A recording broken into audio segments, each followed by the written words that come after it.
Bonjour à tous, nouveau jour, nouveau journal, bienvenue dans cette édition. On démarre avec l'entrepreneuriat féminin. Plus de 447 millions de francs CFA ont été octroyés à 30 femmes. Le secrétariat d'État chargé de la promotion des PME a procédé à la remise de chèques lors d'une cérémonie au plateau. L'initiative est née d'un accord entre la Côte d'Ivoire et le Maroc. Les détails de Nadia Eja et Francis Boifo. Ce sont des chèques de 5 à 50 millions de francs CFA qui ont été remis à 30 chefs d'entreprise et des femmes porteurs de projets.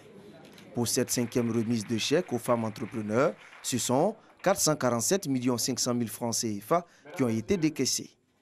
Les femmes entrepreneurs ivoiriennes peuvent réaliser un rêve, un grand rêve, c'est-à-dire voir leurs activités se développer et contribuer à la croissance économique du pays.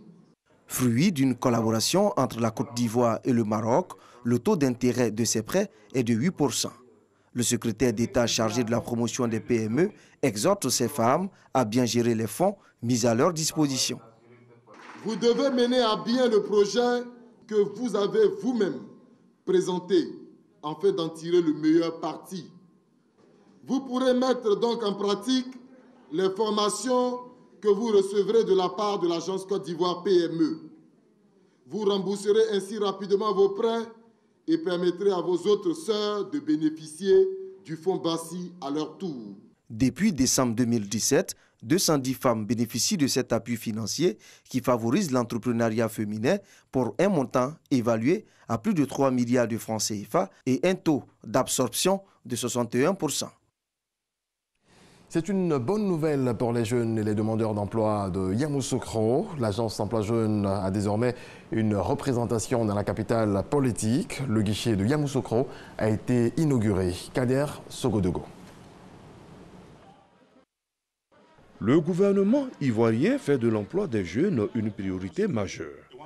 Un ministère est même dédié à cette vision du président de la République, Alassane Ouattara. Le ministère de la Promotion de la Jeunesse et de l'Emploi des Jeunes intensifie les programmes pour donner du travail à cette jeunesse qui a besoin de s'assumer. Avec le programme social du gouvernement, les structures d'emploi se décentralisent.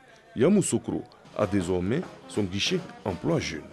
Son ouverture a été une occasion pour le ministre du Commerce, de l'Industrie et des PME d'inviter la jeunesse de Yamoussoukro à fréquenter ce service. Chers jeunes, si tu n'es pas un gaou, l'agence Emploi Jeunes est ta maison. Chers jeunes, si tu ne veux pas être considéré comme un nyata, l'emploi jeune est à ta portée. Chers jeunes, il faut profiter de cette opportunité. La Côte d'Ivoire a la chance d'avoir un leader charismatique, d'avoir une personnalité qui aime son pays, une personnalité qui aime sa jeunesse.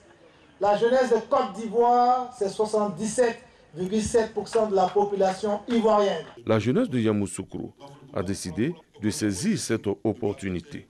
Les grouillements et les diossis, je crois que nous allons mettre fin à toutes ces notions qui ne sont pas dignes donc de la jeunesse de Côte d'Ivoire et donc nous orienter véritablement dans la politique d'insertion créée donc par le gouvernement ivoirien. Le guichet emploi jeune de Yamoussoukro est situé dans les locaux du centre d'état civil, derrière la sous-préfecture. Depuis 3 semaines maintenant, aucun cas de fièvre jaune n'a été signalé. Information livrée lors d'un point presse du professeur Joseph Beignet-Bivreau, directeur de l'Institut national d'hygiène publique. Le directeur de l'INHP invite cependant les populations ivoiriennes à maintenir les mesures préventives. Walter Amadou Ouattara nous en parle. De décembre 2018 à juillet 2019, la Côte d'Ivoire a enregistré 89 cas de fièvre jaune, dont un décès survenu à Gagnoua. Depuis 3 semaines, aucun cas signalé. L'information a été donnée ce matin lors d'un point presse par le professeur Joseph Beignet-Bivreau, directeur de l'Institut national d'hygiène publique, INHP. Cette maladie se manifeste par plusieurs signes. Les plus importants sont la fièvre, la fatigue élitaire c'est-à-dire la coloration jaune des yeux qu'on appelle communément jaunisse, d'où le nom de fièvre jaune. La direction de coordination du programme élargi de vaccination, DCPEV, a montré que tous les malades ont été déclarés guéris.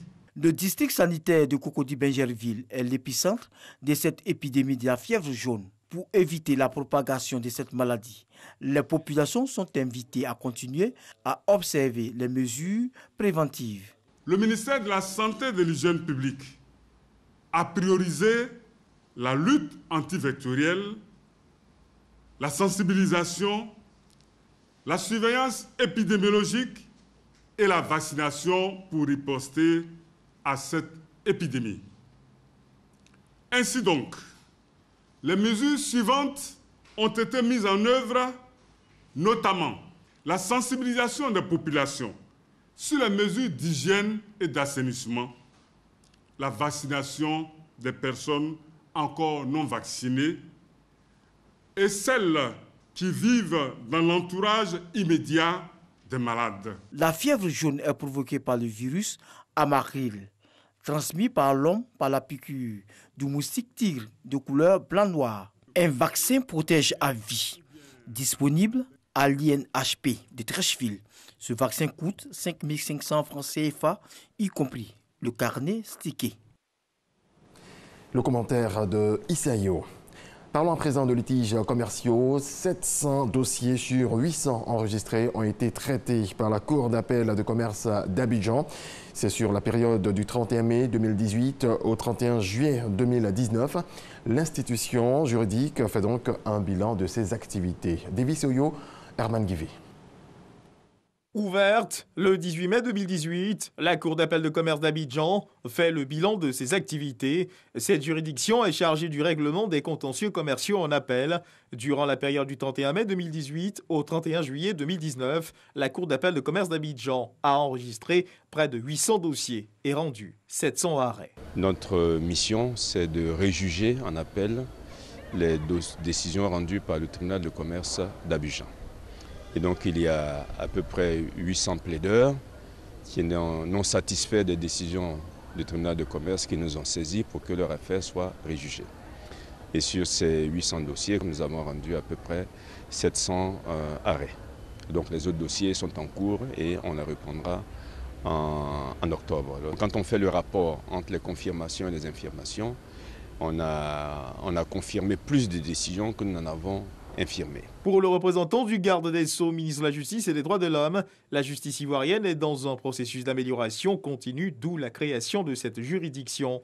Bernard Kouassi a par ailleurs salué les résultats obtenus pendant l'année judiciaire écoulée. Sur 758 dossiers qu'ils ont reçus, ils ont rendu 690 environ, c'est-à-dire plus de 80 à 90%. Je pense que c'est un bilan largement positif. Et donc, les magistrats de la Cour d'appel de commerce sont à féliciter et tous les membres du personnel qui ont contribué à l'atteinte de ces résultats. Institution juridique de second degré, la Cour d'appel de commerce d'Abidjan a également pour mission de rassurer les investisseurs sur la prise en charge des litiges commerciaux. Des directeurs des ressources humaines ont bénéficié d'un renforcement de capacité de 3 jours à Grand-Bassam. Le marketing des ressources humaines, outil d'attractivité et de promotion des entreprises, c'est le thème qu'a développé Marc Moreau, expert en la matière, venu de la France. Walter Amadou Ouattara. Conférence inaugurale sur le marketing RH. Nous sommes à la 9e édition de l'Université des ressources humaines tenue à Grand-Bassam. L'expert consultant Marc Moreau, venu de la France, édifie une centaine de membres de l'Association des professionnels des ressources humaines de Côte d'Ivoire. Les ressources humaines vont chercher une méthodologie qui est dans le marketing, mais le marketing évolue. Donc le marketing RH évolue lui aussi. Et aujourd'hui, on ne se focalise plus sur l'entreprise qui va se promouvoir, qui va mettre en avant tout ce qu'elle a de bon, mais elle va plutôt aller chercher à comprendre qui sont ses talents. Le marketing des ressources humaines, outil d'attractivité et de promotion des entreprises, est le thème central de cette 9e édition. Il est important pour les entreprises, pour maintenir leur performance, de tenir compte de cette problématique de l'homme dans l'entreprise et en répondant à ses préoccupations, à ses ambitions, on répond à la question donc de la performance de l'entreprise. Pour la représentante du directeur général du port autonome d'Abidjan, parrain de la présente édition, les ressources humaines doivent épouser l'ère du temps.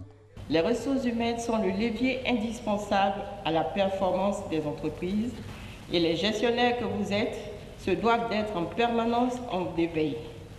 C'est pourquoi je vous encourage à toujours vous former et vous informer sur l'évolution du monde de l'entreprise. Créée en 2009, l'Association des professionnels des ressources humaines de Côte d'Ivoire compte 500 entreprises membres. Cette association a pour objectif essentiel la promotion de la fonction ressources humaines, le partage d'expériences. Dans le reste de l'actualité, une étude clinique menée en République démocratique du Congo s'avère prometteuse dans le traitement du virus Ebola. 2 médicaments testés sur des malades sont parvenus à réduire significativement le taux de mortalité de la maladie.